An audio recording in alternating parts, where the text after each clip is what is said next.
Bismillahirrahmanirrahim. Alhamdulillahirabbil alamin.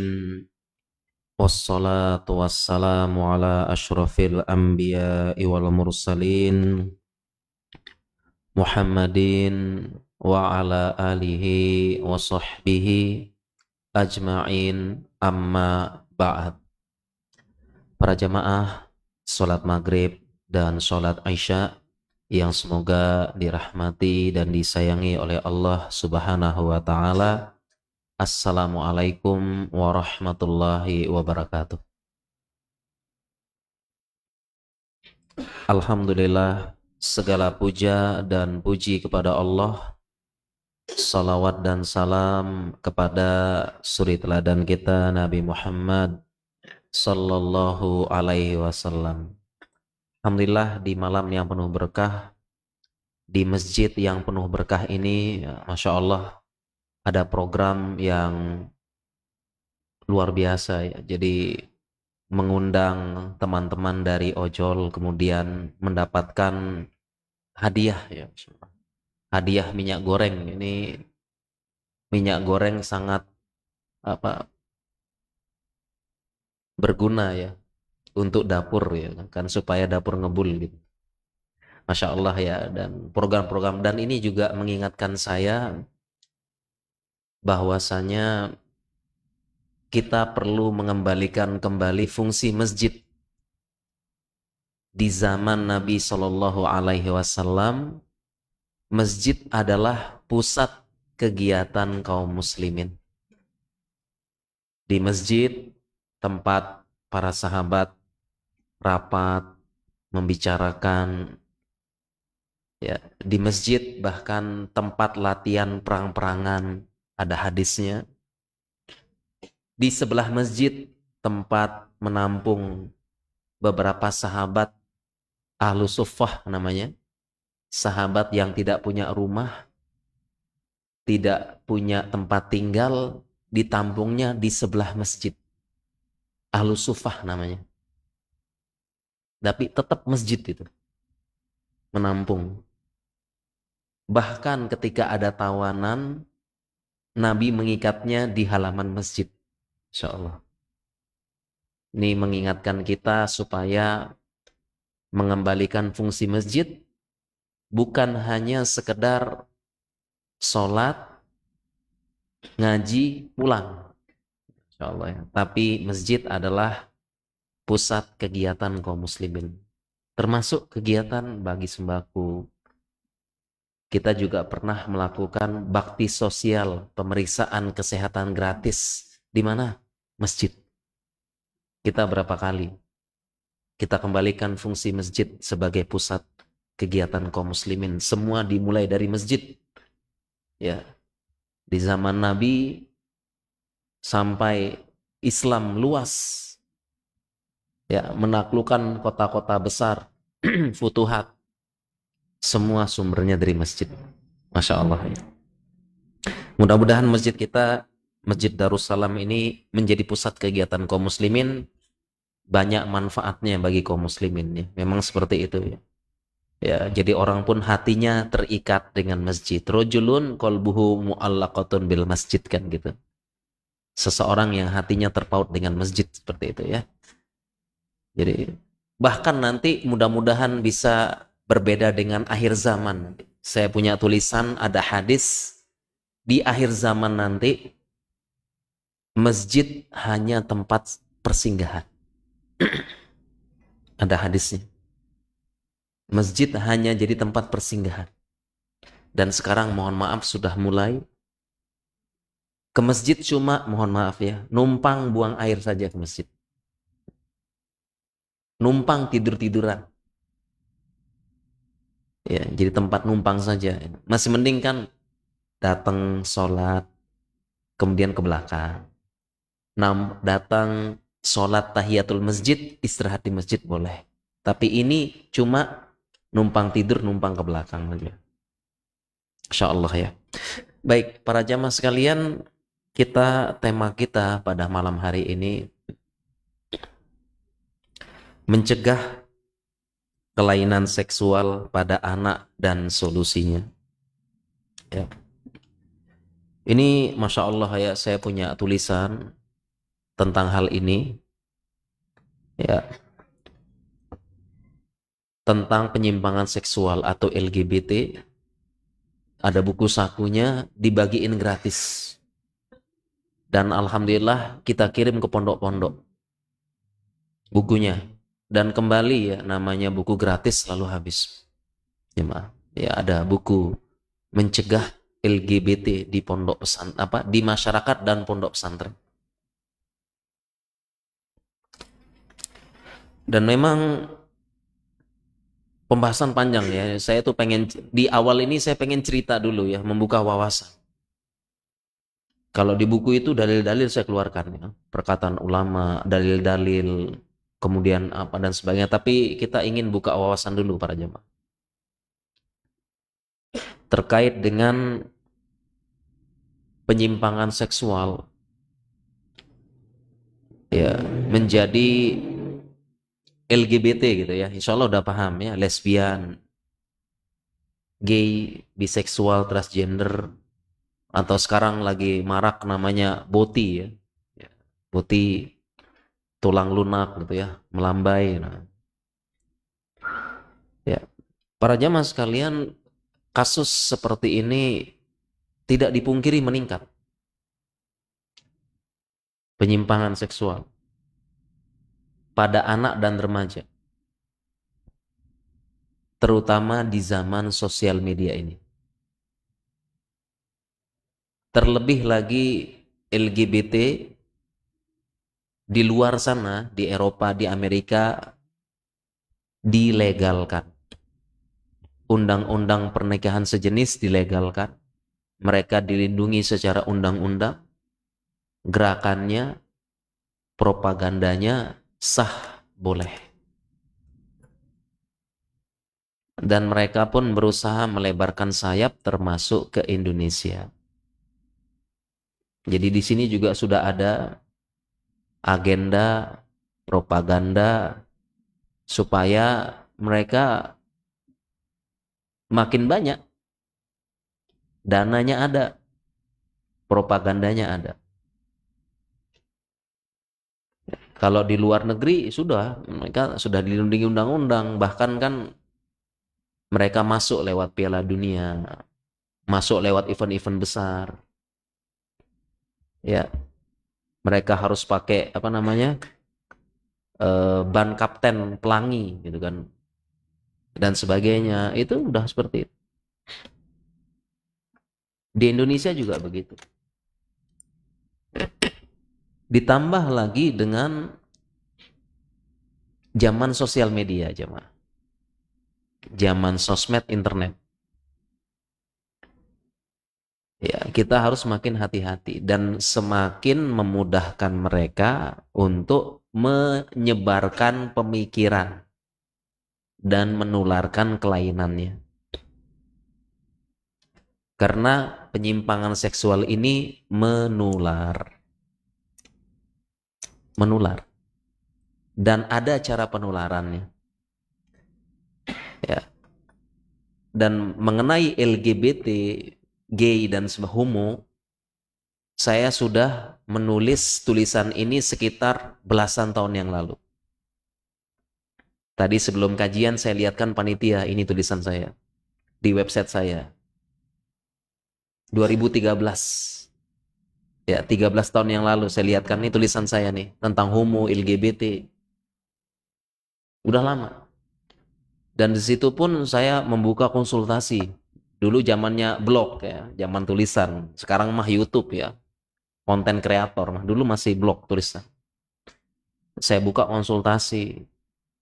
Buka sehingga alhamdulillah ya.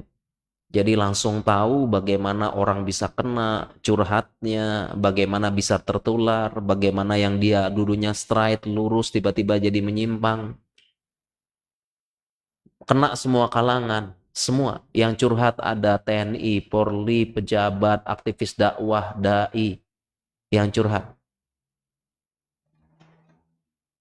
Ya, bahkan yang sering bolak-balik ke masjid, pengen sembuh, belum lagi yang curhat dari pihak istri.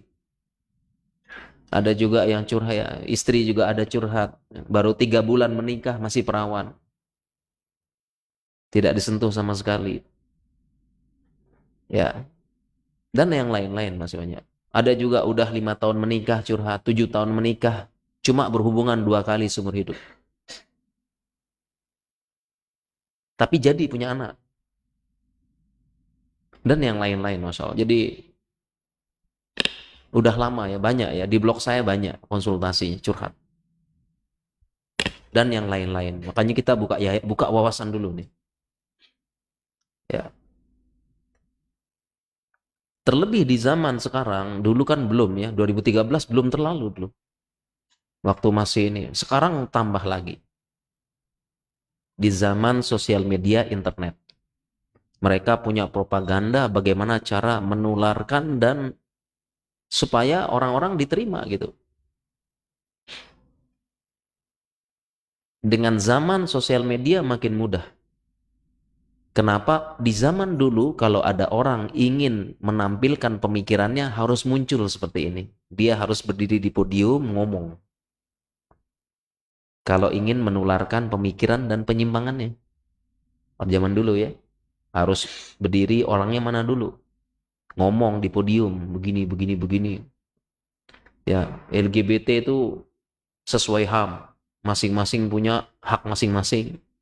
Belum lagi subhat-subhatnya. Ada subhat secara kesehatan, ada subhat secara syariat. Ada subhat secara kesehatan. Mereka bilang ini adalah turunan, kaitan sama genetik.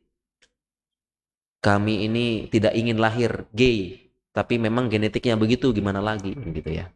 Ini ada jawabannya juga. Karena nyumbang pemikiran. Sehingga sekarang mereka itu tinggal masuk lewat sosial media. Baik terang-terangan maupun halus. Dulu harus berdiri di podium kayak gini ngomong. Susah zaman dulu kan. Mau buat acara aja oh susah gitu. Sekarang langsung. Dan kita pun memang harus hati-hati. Memang sudah meningkat. Tetapi kita sikapnya tengah-tengah. Khawatir, takut, jangan.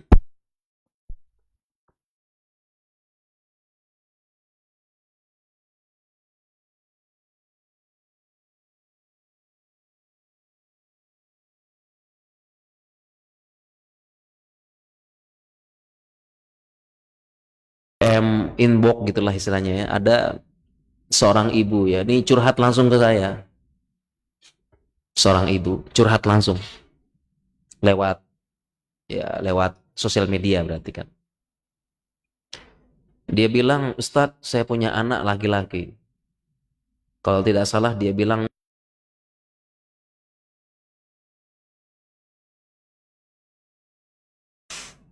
ke masjid, ngaji juga seperti anak biasa. Patuh kok anaknya. Ke masjid, ya masuk ke pondok gitu-gitu. Sekolah Islami. Nggak neko-neko, patuh, biasa aja. Tapi betapa hancurnya hati saya ketika saya pernah mengecek HP-nya, melihat riwayat tontonan. Ternyata anak saya, mohon maaf, nonton video porno. Tapi video pornonya laki-laki sama laki-laki. Hancur hati saya, Ustaz. Padahal ya tadi dia bilang biasa aja, anaknya biasa. Biasa seperti anak-anak yang lain, bahkan ke masjid, sekolah di sekolah Islami, setoran hafalan, apa ujian, ya kayak anak-anak kita belajar bahasa Arab, hafal hadis, hafal doa-doa. Tapi hancur hati saya. Kalau dia nonton porno apa mungkin ya hilafnya pemuda gitu.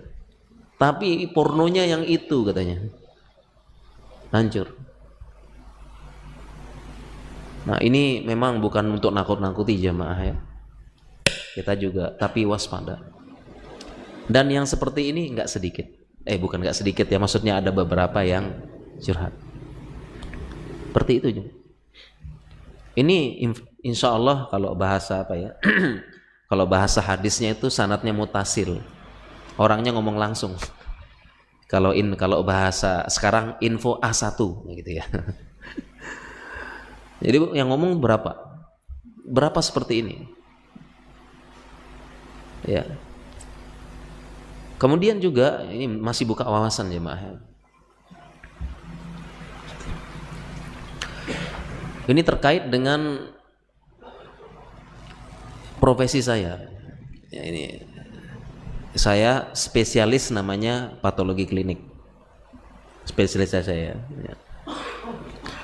Spesialis patologi klinik.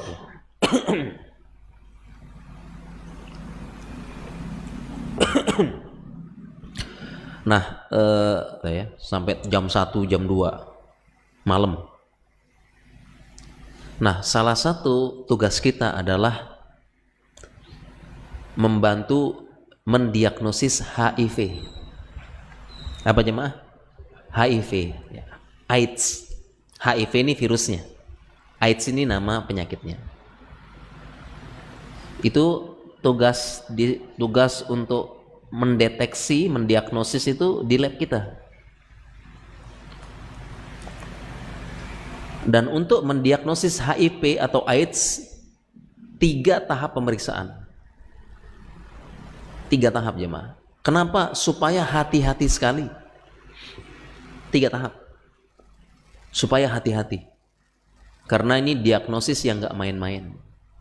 Diagnosis yang menentukan kehidupan seseorang. Diagnosis HIV AIDS ini harus hati-hati dan menular. Ya, jadi 3 tahap. Ya, positif, periksa lagi. Positif, periksa lagi. Positif sudah 3 kali. Dan ini fakta para jamaah sekalian. Yang positif sekarang itu semakin banyak anak laki-laki muda. 18, 19, 20, 21 tahun. Makin banyak yang positif anak muda. Dari mana tahu? Saya periksa sendiri di lab kita. Datanya ada. Dan makin banyak positif HIV. Masih muda, laki-laki. Ya. Makin banyak.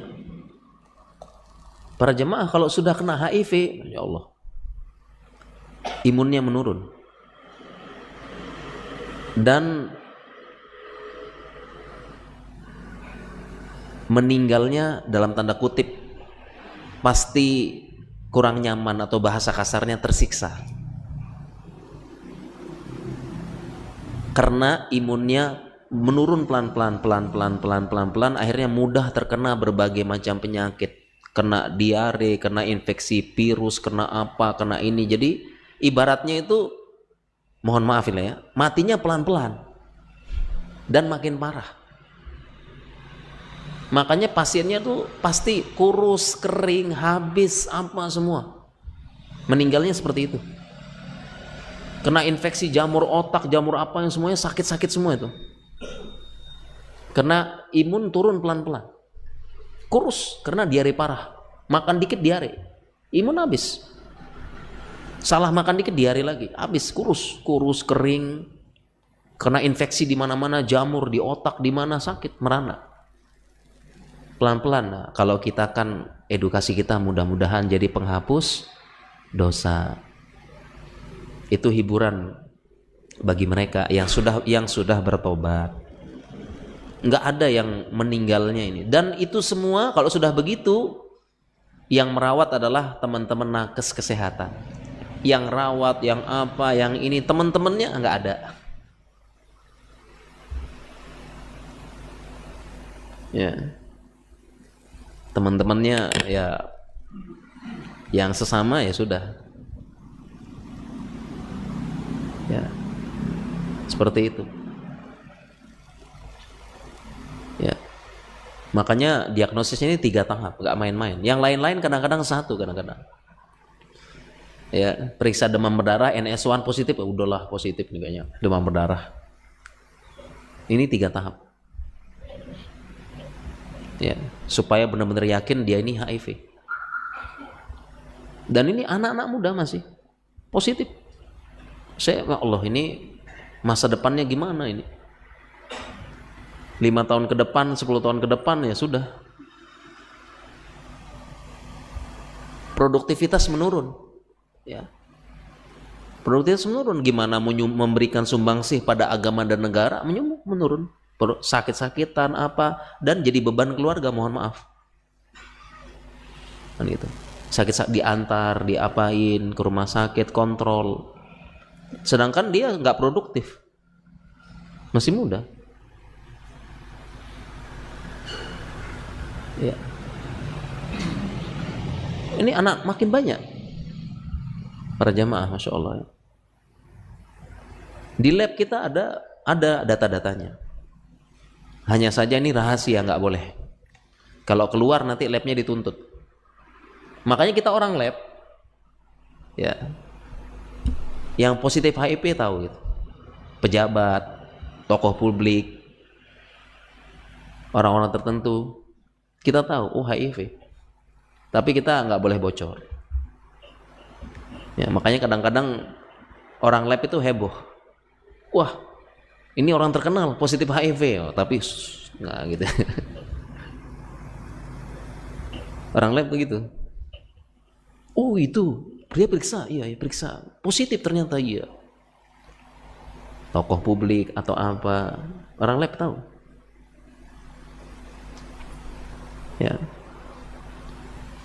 Berapa kali kita itu gempar, positif ternyata gitu ya.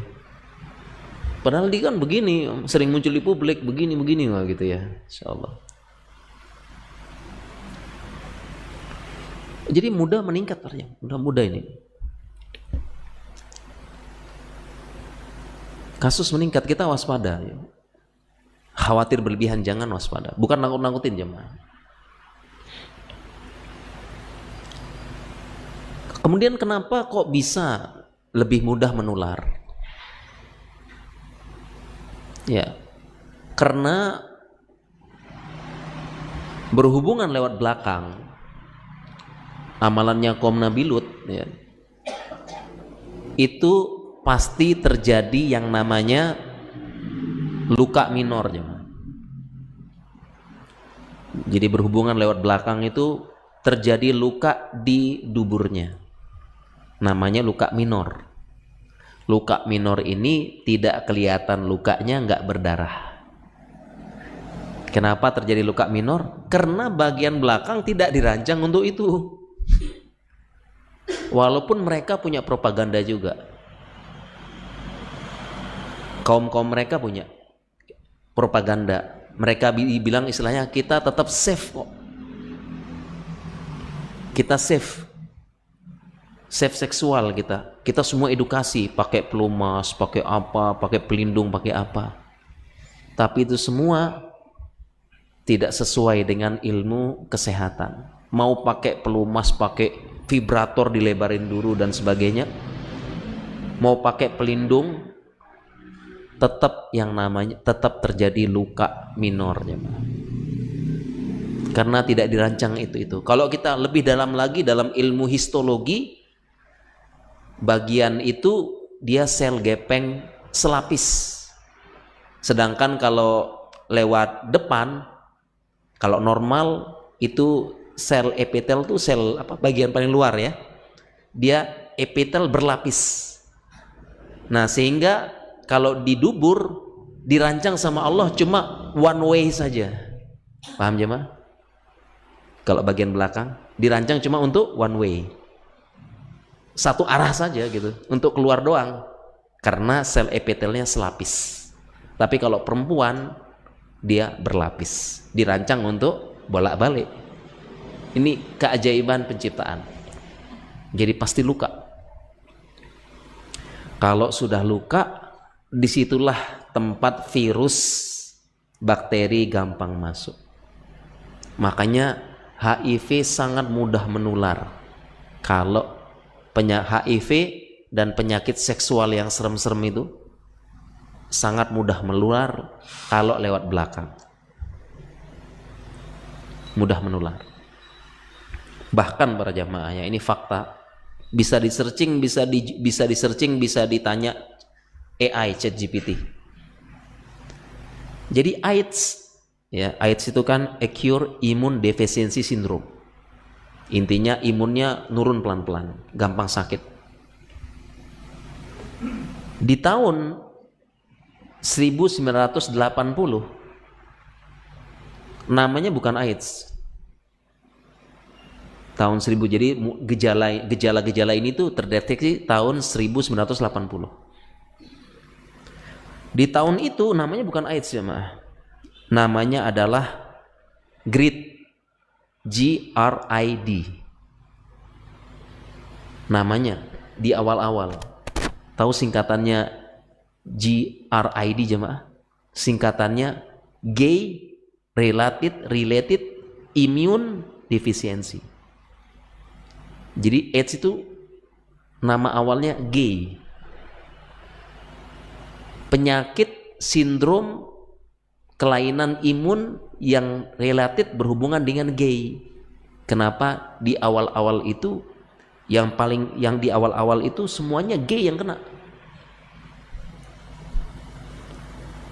Makanya namanya Gay Related Immune Syndrome.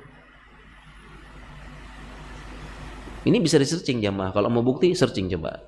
Ya, AIDS sama GRID. Nama awalnya segitu. Memang mudah sekali kena mereka. Nular cepat sekali. GRID. Nah, ada jamaah yang searching nggak nih? Gay related. Ada. Searching udah ya. Kalau nggak percaya nih maksudnya kan sekarang kan untuk memastikan. Namanya Gay Related Immune Deficiency. Itu namanya. Ya. Nah, sudah ada yang ngangguk ya habis searching ya.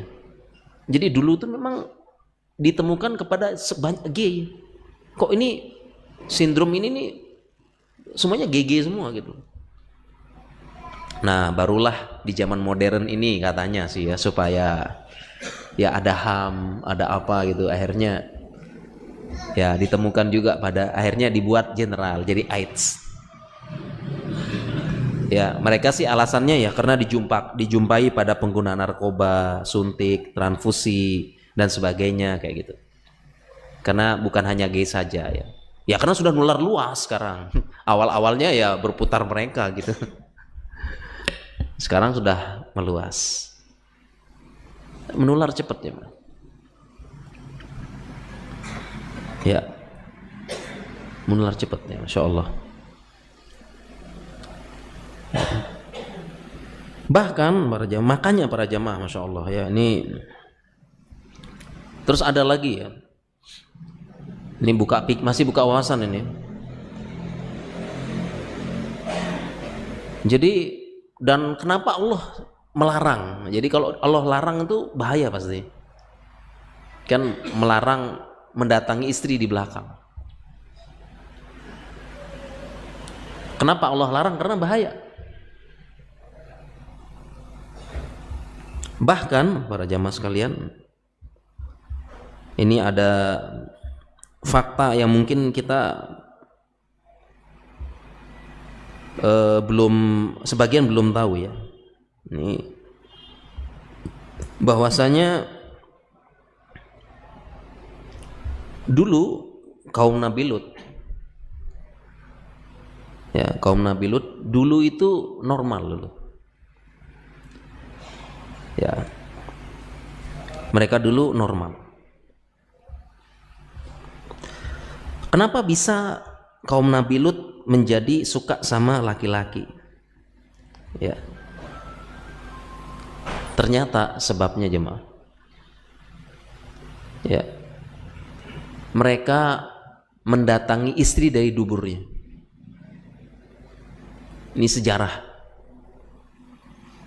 Jadi kaum Nabi Lut dulunya itu straight normal. Kok bisa suka sama laki-laki? Saya bacakan penjelasan ulama. Tafsir Al-Qurtubi.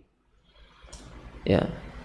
Tafsir dari ayat waluton idh qala liqaumihi atatuna al-fahishata ma sabaqakum biha min ahadin minal alamin. Dan Lut berkata kepada kaumnya, kenapa kalian melakukan fahisyah? Al-fahisyah. Kalau kita pakai belajar bahasa Arab lagi nih pakai alif lam, al-fahisyah menunjukkan fahisyahnya keji banget ini. Sedangkan dalam ayat yang lain berzina nggak pakai alif lam. La taqrabu zina. Jangan dekati zina. Ya, disebut fahisyatan. Enggak pakai alif lam. Ini keji. Ya, keji ini. Tatunal fahisyata ma sabaqakum biha min ahadi minal alamin. Tidak pernah didahului oleh siapapun di semesta alam ini. Belum ada. Ya, kambing jantan, kambing betina. Monyet jantan, monyet betina. Jadi yang pertama kalian adalah kalian kaum Nabi Lut. Ya. Masa bagu biha min ahadi minal alamin, enggak ada sebelum kalian, ini enggak ada ini. Ya. Innakum lata'tun rijal syahwatan min dunin nisa. Kalian mendatangi laki-laki selain perempuan. Kita lihat dan Al-Qurtubi membawakan sejarahnya, kok bisa gitu loh. Kok bisa? Saya bacakan penjelasan beliau. Karena bad'u amali qaumilut ityana an-nisa fi adbarihin. Awal kali penyimpangan kaum Nabi Lut itu adalah mendatangi perempuan di duburnya. Jadi setan itu, iblis menggoda itu enggak pernah langsung, bertahap. Sebagaimana kesyirikan pertama di muka bumi kan enggak langsung nyembah patung. Tapi iblis membisikkan, ini kaum ada orang soleh wafat buat patungnya. Dan pertama nggak disembah, sekedar untuk ngingetin kalau ada orang soleh patungnya, kita semangat karena kita ingat orang solehnya gitu. Lama-lama generasi selanjutnya akhirnya apa? Disembah patungnya, gitu kan? Kisah Nabi Nuh ya, la tazarunna wadda wala suwa wala yagusa wa ya'uqa wa nasra, gitu kan? Begitu juga dengan kaum Nabi Lut, nggak langsung setan menggoda langsung suka laki-laki, enggak, bertahap. Pertama dibisiki dulu, ya, dibisiki dulu, datangi istri dari belakang. Dan kaum Nabi Lut pun masih straight, datangin istrinya dari belakang. Kemudian lanjutlah bertahap. Setelah itu datang lagi godaan setan.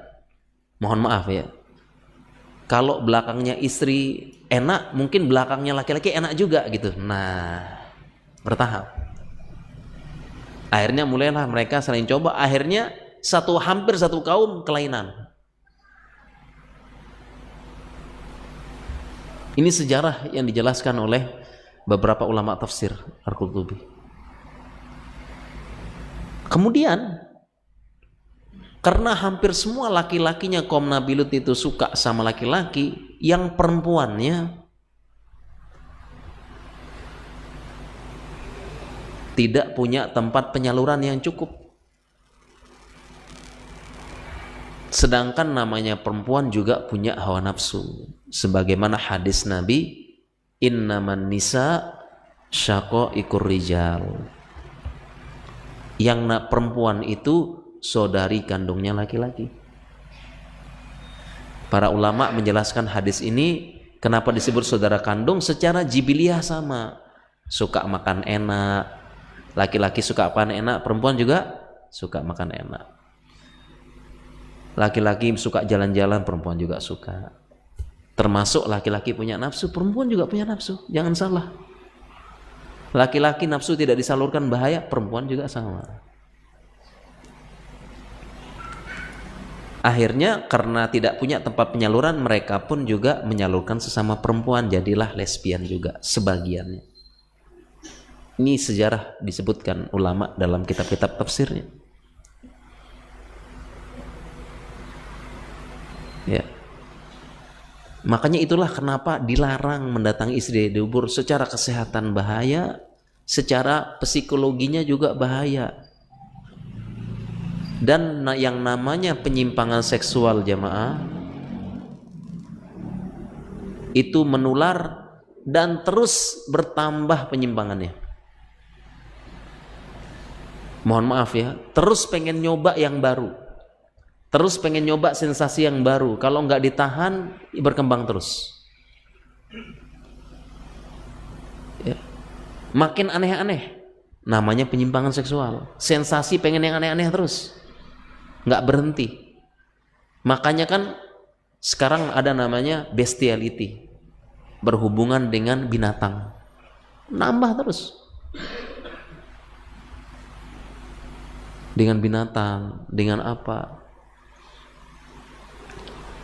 Makanya kelainan, ya, kelainan ini kan kita bahas penyimpangan seksual. Kelainan penyimpangan seksual para jamaah sekalian, kalau kita sekarang cuma taunya LGBT gitu ya, ternyata kelainan seksual ini para jamaah sekalian masih banyak penyimpang. Kalau saya baca yang lengkap, LGBTQIAAP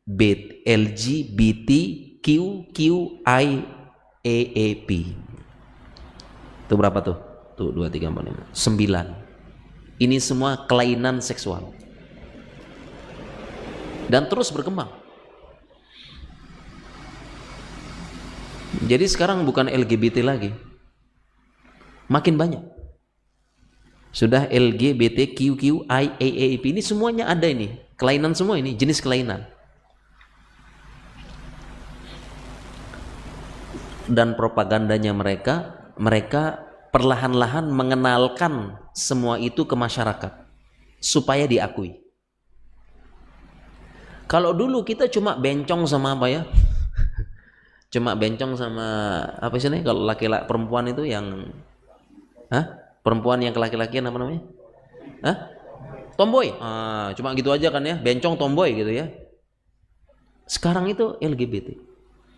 Jadi mereka pun yang panjang tadi, salah satu propaganda mereka itu dikenalkan pelan-pelan ke masyarakat supaya semuanya ditahu sama masyarakat.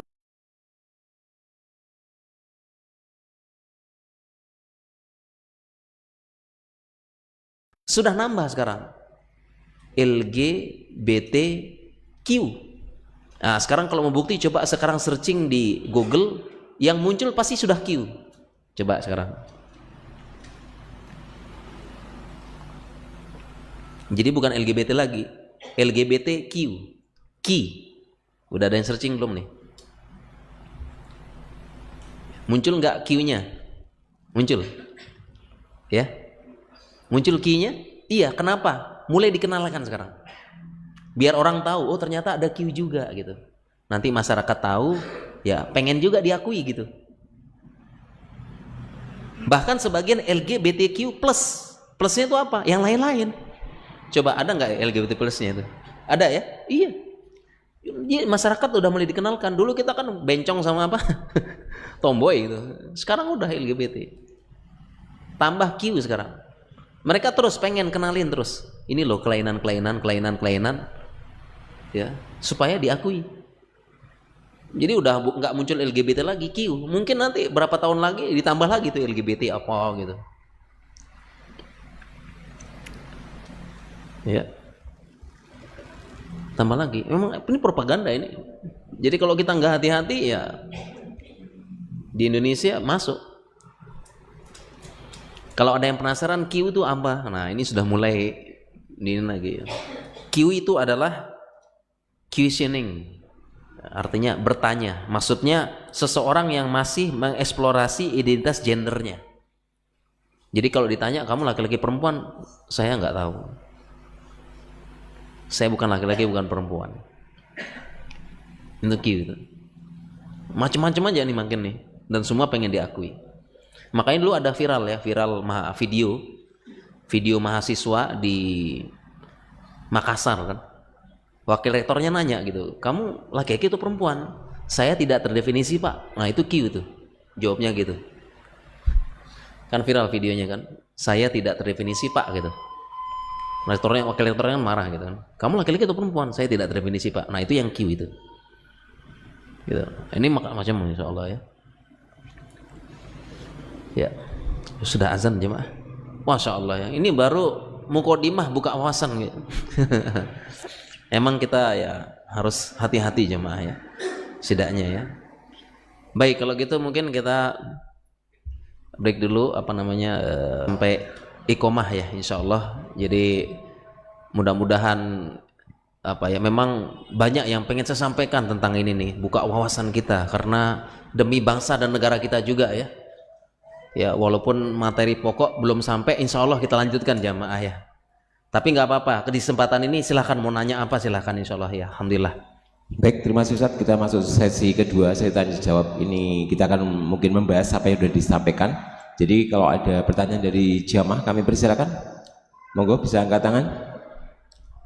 Oke, ada satu di belakang. Monggo mic-nya tolong Mas. Apakah ada? Oh ya. Satu jamaah, satu pertanyaan ya Pak ya. Dan Bismillahirrahmanirrahim. Assalamualaikum warahmatullahi wabarakatuh. Waalaikumsalam warahmatullahi wabarakatuh. Mengenai LGBT ya, yang dulu dikatakan bencong, saya malah agak terenyuh karena apa? Di tempat kami itu justru banyak orang-orang seperti itu dipelihara di pondok-pondok Ustadz. Ya, di pondok-pondok itu dipelihara, digunakan, tenaganya digunakan untuk menyambut tamu, untuk juru masak. Saya tahu persis, tapi tidak saya sebutkan karena menyangkut kredibilitas pondok mungkin. Tapi termasuk pondok besar. Sedikitnya ada 2 pondok yang seperti itu, ya. Di daerah kami di Jawa Timur itu ada semacam itu. Nah ini kita timbul pertanyaan. Kalau dipelihara ini untuk dibina, karena saya tidak setiap hari ketemu toh, atau hanya dibutuhkan tenaganya. Lalu solusi apa? Apakah ini akan memelihara kaum Nabi Lut atau harus bagaimana? Ini yang saya tahu Ustadz. Mohon nanti gimana solusinya kalau seperti itu. Pondok kok memelihara orang-orang seperti ini?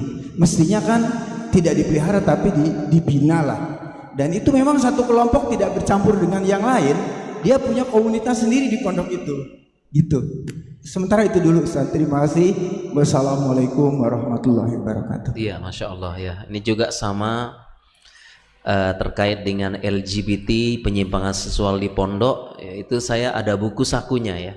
Dan memang terkait LGBT di pondok pesantren kita harus bahas komprehensif, lengkap. Ini memang kadang menjadi permasalahan sensitif. Ya itu saya bahas itu satu pertemuan itu, tentang LGBT di pondok pesantren. Tapi satu poin yang saya pengen luruskan ya, sebelumnya ya, biar gak salah paham ya. Yang namanya penyimpangan seksual LGBT itu terjadi di hampir semua tempat, di mana berpotensi terjadi di semua tempat yang mereka cenderung bertemu dengan orangnya itu saja, jarang keluar. Arti komunitas yang memang dalam tanda kutip tertutup, ketemu dengan itu saja. Nah sehingga penyimpangan seksual bukan hanya pondok, tetapi yang konsep seperti itu, misalnya baraknya TNI, baraknya polisi, yang mereka itu 6 bulan, 3 bulan, ya udah gitu-gitu aja ketemunya, nggak kemana-mana.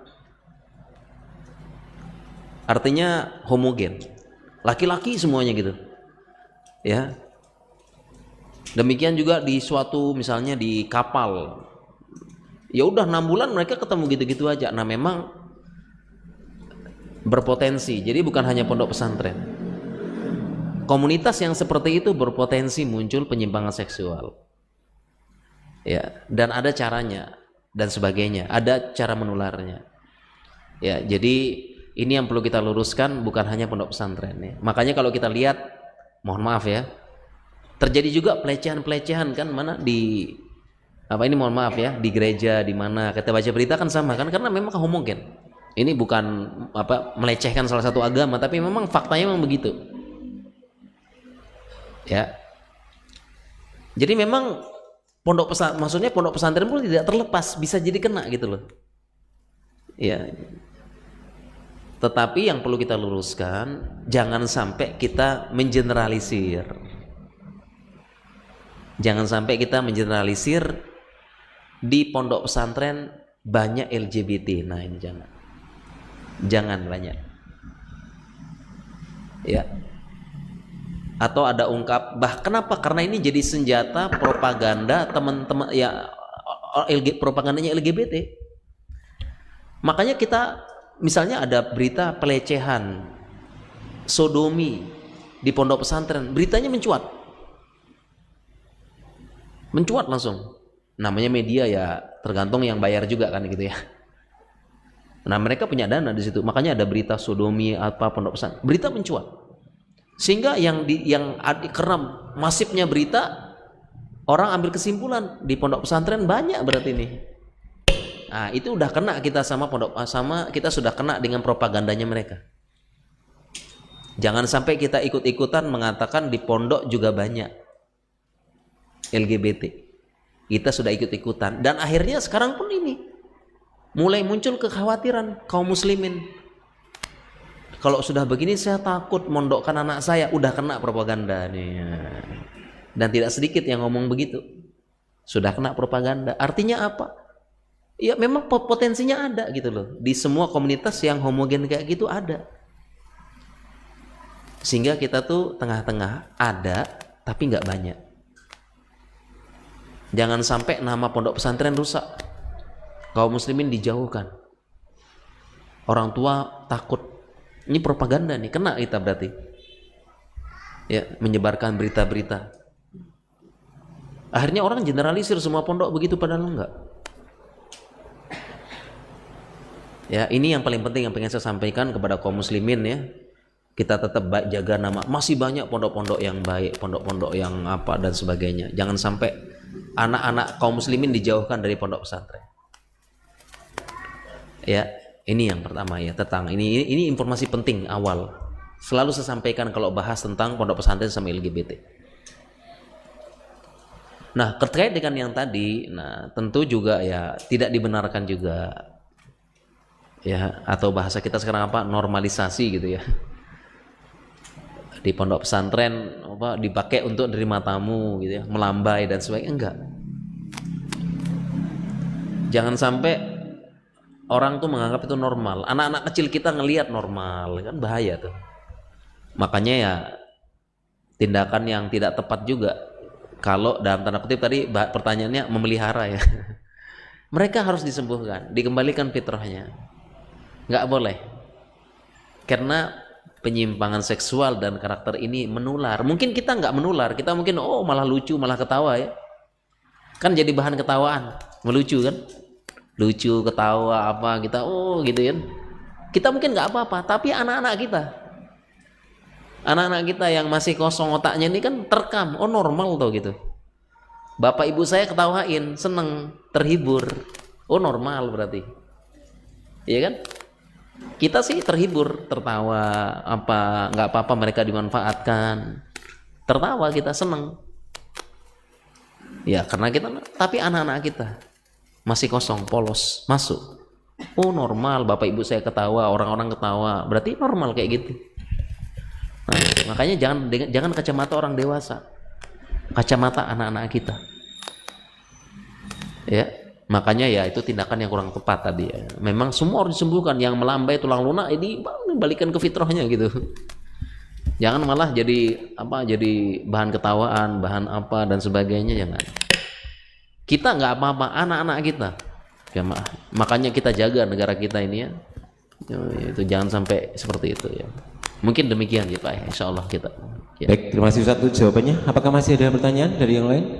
Kalau nggak ada, saya akan bertanya Ustaz. Siap. Oke, kalau tadi sudah membahas terkait dengan kelainan seksual di usia dini. Nah, ini biar kita sebagai orang tua dan juga masyarakat yang waspada. Yang saya tanyakan gejala awalnya apa Ustaz? Orang atau anak atau siapapun yang terkena dengan penyakit kelainan seksual ini, gejala awalnya dulu seperti apa? Iya, baik ya. Kalau gejala awal kalau anak-anak belum kelihatan. Kalau anak-anak belum kelihatan. Karena dia masih mencari jati diri, bahkan masih ragu-ragu juga. Masih bertanya-tanya juga kadang-kadang. Anak-anak belum kelihatan. Makanya tadi kan curhatnya ibu tadi informasi A1 gitu. Anaknya biasa aja, laki-laki biasa. 11 tahun masih ini. Dan kalau dalam ilmu fase pendidikan anak 11 tahun ini kan fase murahokoh namanya jemaah. Fase murahokoh itu fase rentan. Yang dimana 10 tahun kan disuruh pisahkan tempat tidurnya. Kenapa? Sudah mulai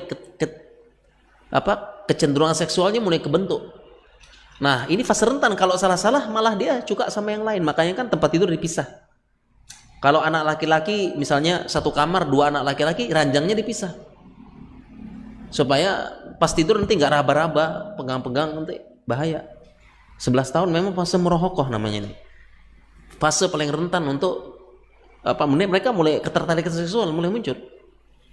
Jadi kalau anak-anak belum memang.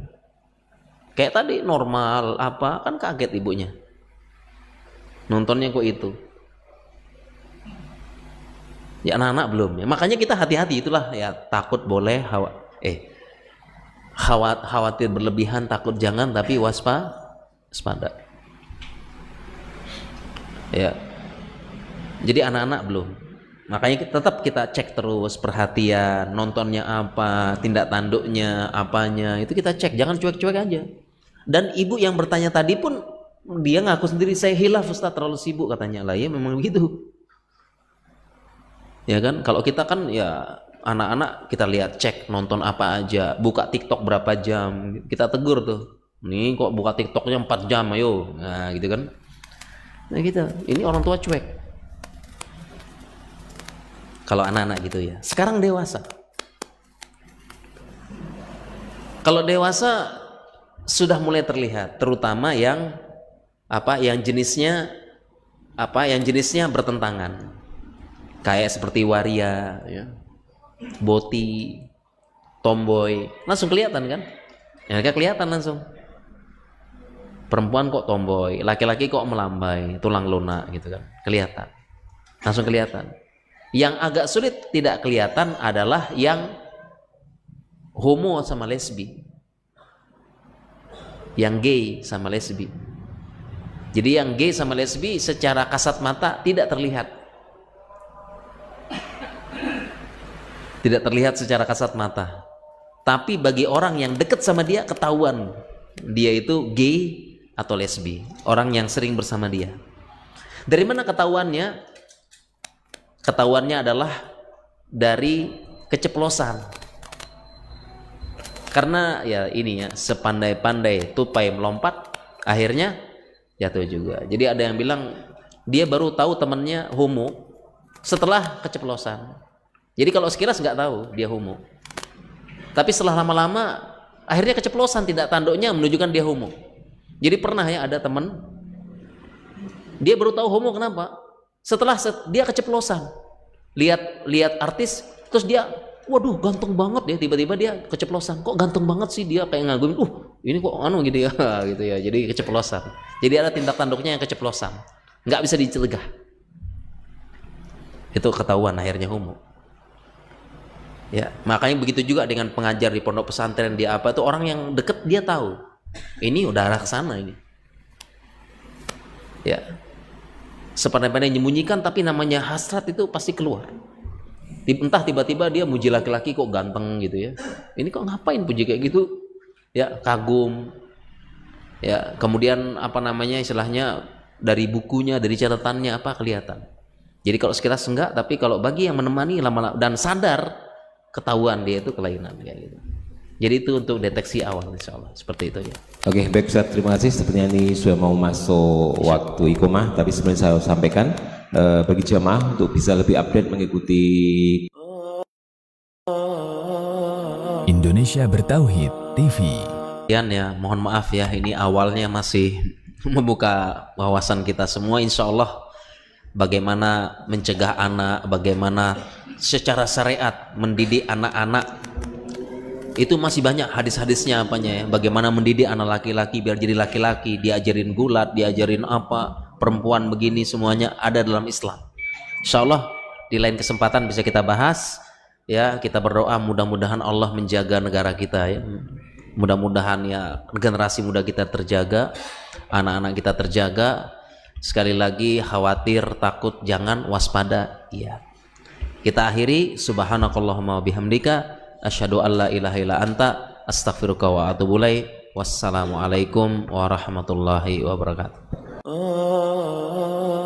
Indonesia Bertauhid TV.